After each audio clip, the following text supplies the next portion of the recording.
ಸ್ವಾಮಿ ಕೊಲೆ ಕೇಸ್ನಲ್ಲಿ rowdy gang ವಿಲವಿಲ ಅಂತ ಒದ್ದಾಡ್ತಾ ಇದೆ. 2 ತಿಂಗಳಾದ್ರೂ ಕೂಡ ಬಯಲಾಗ್ಲಿಲ್ಲ ಐಫೋನ್ ರಹಸ್ಯ. ಪೊರ್ಕಿ ಬಳಸ್ತಾ ಇದ್ದ ಐಫೋನ್ ಹಿಂದೆ ಪೊಲೀಸರು ಬಿದ್ದಿದ್ದಾರೆ.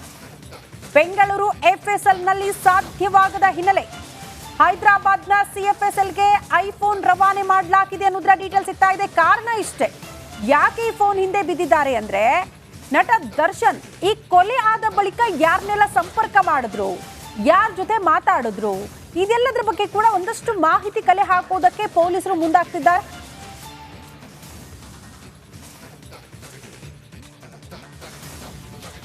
ಎಷ್ಟಾಗುತ್ತೋ ಅಷ್ಟು ನಟ ದರ್ಶನ್ ಅವ್ರನ್ನ ಲಾಕ್ ಮಾಡ್ಬಿಡೋಣ ಈ ಕೇಸಲ್ಲಿ ಅಂತ ಪೊಲೀಸರು ಪಕ್ಕ ಪ್ಲಾನ್ ಮಾಡ್ಕೊಂಡು ಕಾಣಿಸ್ತಾ ಇದೆ. ತನಿಖೆನೂ ವೆರಿ ಸ್ಟ್ರಾಂಗ್ ಆಗ್ತಾ ಇದೆ, ಸಾಕ್ಷ್ಯಾಧಾರಗಳು ಹಾಗೆ ಇದೆ.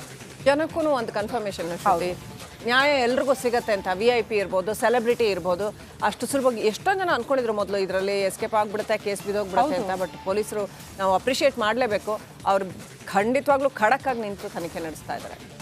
ಸೊ ದಟ್ ಆ ಐಫೋನ್ ರಿಟ್ರೀವ್ ಆದಂಥ ಸಂದರ್ಭದಲ್ಲಿ ಅದರಲ್ಲಿ ಆಗಿರುವಂತಹ ಮೆಸೇಜ್ಗಳಿರಬಹುದು, ಕಾಲ್ ಲಿಸ್ಟ್, ಅದೆಲ್ಲವೂ ಕೂಡ ರಿಕವರ್ ಆದರೆ ಯಾರಿಗೆಲ್ಲ ಕಂಟಕ, ಜೊತೆಗೆ ನಟ ದರ್ಶನ್ ಅವ್ರಿಗೆ ಎಷ್ಟರ ಮಟ್ಟಿಗೆ ಕಂಟಕ ಆಗುತ್ತೆ ಅನ್ನೋದು ಬಹಳ ಕುತೂಹಲವನ್ನ ಕೆರಳಿಸ್ತಾ ಇದೆ.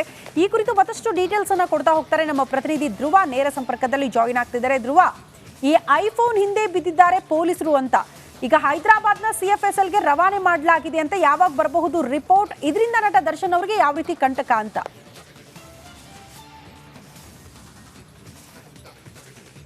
ಎಸ್ ಶ್ರುತಿ, ಮುಖ್ಯವಾಗಿ ಈ ಒಂದು ಕೇಸ್ನಲ್ಲಿ ಐಫೋನ್ ಕೂಡ ಅತಿ ಮುಖ್ಯವಾಗಿರುವಂಥದ್ದು. ಈ ಕೊಲೆ ಕೇಸ್ನ ಪ್ರಮುಖ ಆರೋಪಿ ನಟ ದರ್ಶನ್ ಏನಿದ್ದಾರೆ, ಅವರು ಬಳಸ್ತಾ ಇದ್ದಂಥ ಐಫೋನ್ ಈಗ ಸದ್ಯ ಅದರಲ್ಲಿ ಡೇಟಾ ಎಲ್ಲ ಕೂಡ ಡಿಲೀಟ್ ಆಗಿತ್ತು. ಹೀಗಾಗಿ ಆ ಐಫೋನನ್ನು ರಿಟ್ರೀವ್ ಮಾಡೋದು ಈಗ ಪೊಲೀಸರ ಎದುರಿಗೆ ಇರುವಂಥ ಸವಾಲು. ಹೀಗಾಗಿ ದರ್ಶನ್ ಅವರ ಮೊಬೈಲನ್ನು ತೆಗೆದುಕೊಂಡು ನೇರವಾಗಿ ಹೈದರಾಬಾದ್ನ CSFLಗೆ ಇವರು ಕಳಿಸ್ಕೊಟ್ಟಿದ್ರು.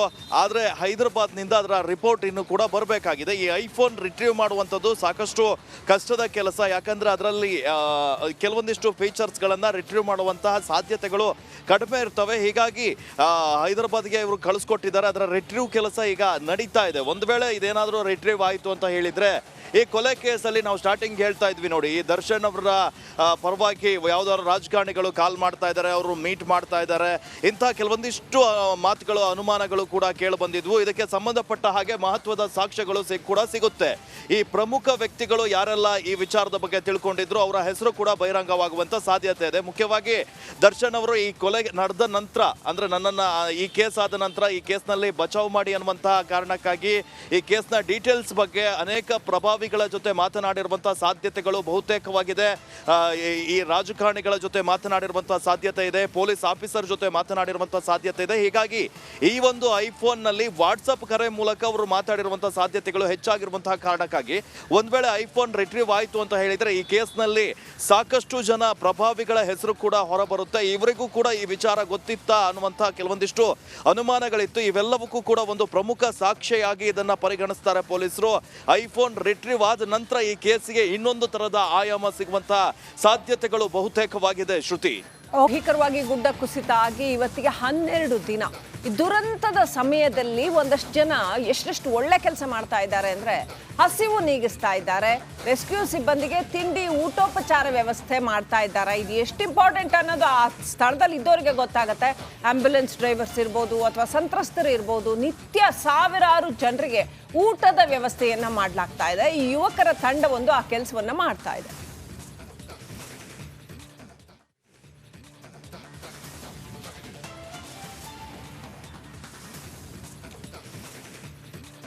ಕೇರಳದ ವಯನಾಡು ಇದೆಯಲ್ಲ, ಹಿಂದೆಂದು ಕಂಡು ಕೇಳರಿಯದಂತಹ ಅತ್ಯಂತ ದೊಡ್ಡ ದುರಂತಕ್ಕೆ ಸಾಕ್ಷಿಯಾಗಿ ಹೋಯಿತು. ಸಾವಿರಾರು ಜನ ಅಲ್ಲಿ ಸಿಲುಕಾಕಿಕೊಂಡವರನ್ನ ರಕ್ಷಣೆ ಮಾಡೋದಕ್ಕೆ ಬಂದರು ಸಿಬ್ಬಂದಿ. ಮತ್ತೊಂದು ಕಡೆ ಅಲ್ಲಿ ಮೃತದೇಹಗಳನ್ನು ಆಚೆ ತೆಗೆಯುವಂತಹ ಕಾರ್ಯಾಚರಣೆ ನಿರಂತರವಾಗಿ ಆಗ್ತಾ ಇತ್ತು. ಬಟ್ ಅಲ್ಲಿ ಸರಿಯಾಗಿ ಊಟ ತಿಂಡಿ ವ್ಯವಸ್ಥೆಯನ್ನ ಮಾಡಿಕೊಟ್ಟವರು ಕೆಲ ಯುವಕರು ಅವರು ಸಹಾಯಕ್ಕೆ ಹೋದ್ರು, ವ್ಯವಸ್ಥೆ ಮಾಡಿಕೊಟ್ಟಿದ್ದಾರೆ ಎನ್ನುವಂತಹ ವಿಚಾರ.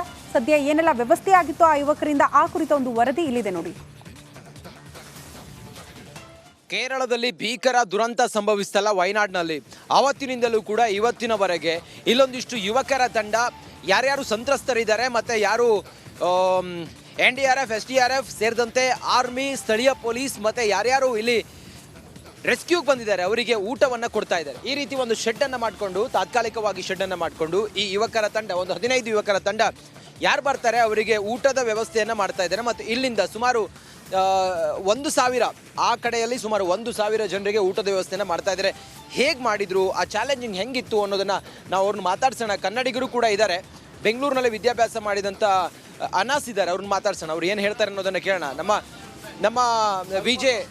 ನಮ್ಮ ವಿಜೆ ಲಕ್ಷ್ಮೀಪುತ್ರ ಈ ಕಡೆ ಬಂದು ಅವ್ರನ್ನ ಮಾತಾಡಿಸುವಂಥ ಪ್ರಯತ್ನವನ್ನು ನಾನು ಮಾಡ್ತೀನಿ. ನೋಡಿ, ಈ ರೀತಿಯಾಗಿ ತಾತ್ಕಾಲಿಕವಾದಂಥ ಶೆಡ್ಡನ್ನು ಮಾಡಿಕೊಂಡು ಬೇಕಾದಂತಹ ಕಾಫಿ ಟೀಯಿಂದ ಹಿಡಿದು ಬೆಳಿಗ್ಗೆ ಬ್ರೇಕ್ಫಾಸ್ಟ್, ಮಧ್ಯಾಹ್ನ ಊಟ, ರಾತ್ರಿಗೆ ಡಿನ್ನರ್, ಈ ವ್ಯವಸ್ಥೆಯನ್ನು ಮಾಡ್ತಾ ಇದ್ದಾರೆ. ಈ ರೀತಿಯ ತಾತ್ಕಾಲಿಕವಾದಂಥ ಶೆಡ್ಗಳ ಮೂಲಕ ವ್ಯವಸ್ಥೆ ಮಾಡ್ತಿರುವಂಥ ಸಿಬ್ಬಂದಿ ನನ್ನ ಜೊತೆಲಿದ್ದಾರೆ.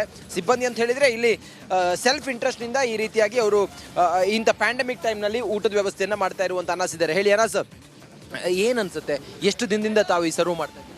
ಈಗ 11 ಡೇಸ್ ಆಗಿದೆ. 11 ಡೇಸ್ ಆಗಿದೆ. 11 ದಿನದಿಂದಲೂ ಕೂಡ ಬೆಳಿಗ್ಗೆ ತಿಂಡಿ, ಮಧ್ಯಾಹ್ನ ಊಟ, ರಾತ್ರಿ ಈ ಸ್ನ್ಯಾಕ್ಸ್ ಇರುತ್ತೆ. ಅದು ಆಮೇಲೆ ಬಿಸ್ಕೆಟ್, ವಾಟ್ರು, ಅದು CRDF ಟೀಮೆಲ್ಲ ಹೋಗ್ತಾರಲ್ಲ, ವಾಪಸ್ ಹೋಗ್ತಾರಲ್ಲ, ಆ ಟೈಮಲ್ಲಿ ಅವ್ರಿಗೂ ನೀರು ಬಾಟಿಲು ಅದು ಆ ಥರ ಎಲ್ಲ ಕೊಡ್ತಾರೆ. ನಿಮ್ಮ ತಂಡದಲ್ಲಿ ಎಷ್ಟು ಜನ ಇದ್ದೀರಿ? ನಮ್ಮ ಹತ್ರ 20 ಟೀಮಲ್ಲಿ 20 ಟೀಮ್ಸ್.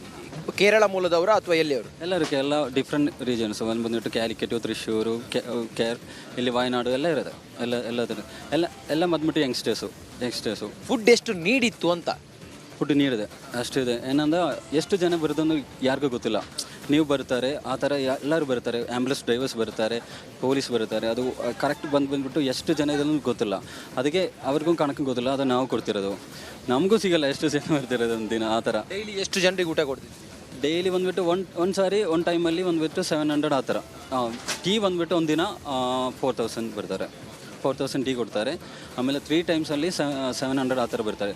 2,000 ಪರ್ಸನ್ ಬರ್ತಾರೆ. ಡೈಲಿ ಬಂದುಬಿಟ್ಟು 2,000 ಆ ಥರ ಬರ್ತಾರೆ. ಒಂದು ಸಂತೃಪ್ತಿ ಇದೆ. ಏನಂದರೆ ಯಾರಾದರೂ ಟೀ ಕಿಟ್ಟಿದೆ ಅಂದ್ರೆ ಅವರು ಸ್ಮೈಲ್ ಸಿಕ್ಕಿದೆ ಅಷ್ಟೇ, ಅದೇ ಖುಷಿ. ಏನಂದರೆ ಅವರೆಲ್ಲ ಕೆಲಸ ಮಾಡ್ತಾರಲ್ಲ, ಅಷ್ಟಕ್ಕಷ್ಟೇ ಕೆಲಸ ಮಾಡಿ. ಆಮೇಲೆ ನಮ್ಮದು ಎಲ್ಲ ಚಿಕ್ಕದು, ಅವರು ಮಾಡ್ತಿರೋದು ದೊಡ್ಡದು, ಅಷ್ಟೇ ಇದೆ ಅವರೆಲ್ಲ. ಓಕೆ, ನೋಡಿ, ಇದು ಅನಾಸ್ ಹೇಳ್ತಿರುವಂಥ ಮಾತು. ಪ್ರತಿದಿನ ನಾವು ಈ ರೀತಿ ಊಟ ಕೊಡ್ತಾ ಇದ್ದೀವಿ, ಒಂದು ಸಂತೃಪ್ತಿ ಇದೆ ನಮಗೆ ಅನ್ನೋದನ್ನು ಹೇಳ್ತಾ ಇದ್ದಾರೆ. ಒಟ್ಟಾರೆ ಈ ಯುವಕರ ತಂಡ ಇದೆಯಲ್ಲ, ಇಂಥ ಪ್ಯಾಂಡಮಿಕ್ ಟೈಮ್ನಲ್ಲಿ ಇವ್ರು ಮಾಡ್ತಿರುವಂಥ ಸೇವೆ ನಿಜಕ್ಕೂ ಕೂಡ ಮೆಚ್ಚುವಂಥದ್ದು. ನಮಗೂ ಕೂಡ ಊಟ ತಿಂಡಿ ಎಲ್ಲ ವ್ಯವಸ್ಥೆಯನ್ನು ಇವರೇ ಮಾಡಿದರು. ಹಾಗೆ ಒಂದು ಪ್ರೀತಿಯಿಂದ ಮಾತನಾಡ್ತಾ, ಎಷ್ಟೋ ಜನ ಮೃತಪಟ್ಟಿದ್ದಾರೆ, ಎಷ್ಟೋ ಜನ ಡೆತ್ ಆಗಿದ್ದಾರೆ. ಅವರಿಗೆ ಪೊಲೀಸ್ ಆಗಿರ್ಬೋದು, ಆ್ಯಂಬುಲೆನ್ಸ್ ಡ್ರೈವರ್ಸು ಮತ್ತು SDRF NDRF ಅವರು ಪ್ರತಿದಿನ ಕಷ್ಟಪಡ್ತಾ ಇದ್ದಾರೆ. ನಾವು ಕೂಡ ನಮ್ಮ ಕೈಲಾದ ಕೆಲಸವನ್ನು ಅಥವಾ ಸೇವೆಯನ್ನು ಅವ್ರು ಮಾಡ್ತಿದ್ದೀವಿ ಅನ್ನೋದನ್ನು ಹೇಳ್ತಾ ಇದ್ದಾರೆ. ಕ್ಯಾಮ್ರಾ ಪರ್ಸನ್ ಲಕ್ಷ್ಮೀಪುತ್ರ ಜೊತೆ ನಾನು ರಂಜಿತ್ ಶೂರ್ಯ, ರಿಪಬ್ಲಿಕ್ ಕನ್ನಡ. ಎಲ್ಲರಿಗೂ ಕೂಡ ಸೂಚನೆಯನ್ನು ಕೊಡಲಾಗಿದೆ. ಜೊತೆಗೆ ಬಳ್ಳಾರಿ, ಕೊಪ್ಪಳ, ರಾಯಚೂರು ಹಾಗೂ ವಿಜಯನಗರ ಜಿಲ್ಲೆಯ 30 ಹಳ್ಳಿಗಳಲ್ಲಿ ಪ್ರವಾಹದ ಆತಂಕ ಎದುರಾಗಿರ್ತಕ್ಕಂಥದ್ದು. ಸಾವಿರಾರು ಎಕರೆ ಪ್ರದೇಶದಲ್ಲಿ ಬೆಳೆದ ಬೆಳೆ ಸಂಪೂರ್ಣವಾಗಿ ನಾಶವಾಗುವ ಆತಂಕ ಈಗ ಎದುರಾಗಿರ್ತಕ್ಕಂಥದ್ದು. ಒಟ್ಟಾರೆಯಾಗಿ ಹೇಳೋದಾದ್ರೆ, ಒಟ್ಟಾರೆಯಾಗಿ ಈ ಒಂದು ಪ್ರದೇಶದಲ್ಲಿ ಆಗಿರ್ತಕ್ಕಂಥ